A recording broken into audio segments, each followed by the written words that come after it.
بسم اللہ الرحمن الرحیم۔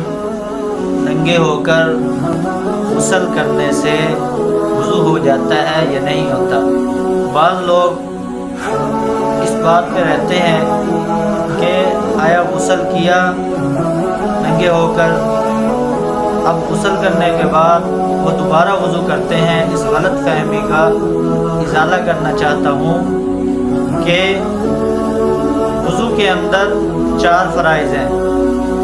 پہلا فرض ہے چہرے کا دھونا، دوسرا فرض ہے کونیوں سمیت بازوؤں کا دھونا، اور تیسرا فرض ہے چوتھائی سر کا مسح کرنا، اور چوتھا فرض جو ہے وہ پاؤں کا دھونا۔ اب ایک آدمی نے غسل کرنا ہے۔ غسل میں یہ ہے کہ پورے بدن کے اوپر پانی بہہ جائے، ایک بال کے برابر بھی جگہ خشک نہ رہے۔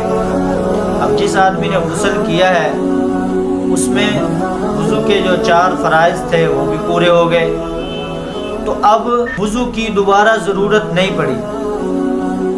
بعض لوگ یہ کہتے ہیں کہ غسل کرنے کے بعد جو ہے کیونکہ ننگے ہونے کی حالت میں غسل کیا ہے تو کیونکہ ننگے ہوئے ہیں تو وضو ٹوٹ گیا۔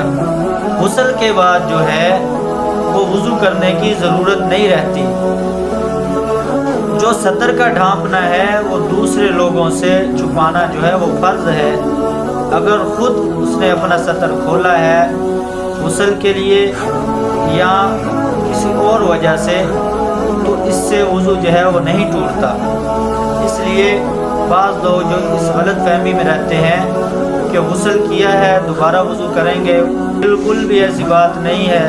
جس آدمی نے غسل کر لیا یا ویسے اس نے نہا لیا ہے تو اس سے اس کا جو ہے وضو ہو جاتا ہے، دوبارہ وضو کرنے کی ضرورت نہیں ہے۔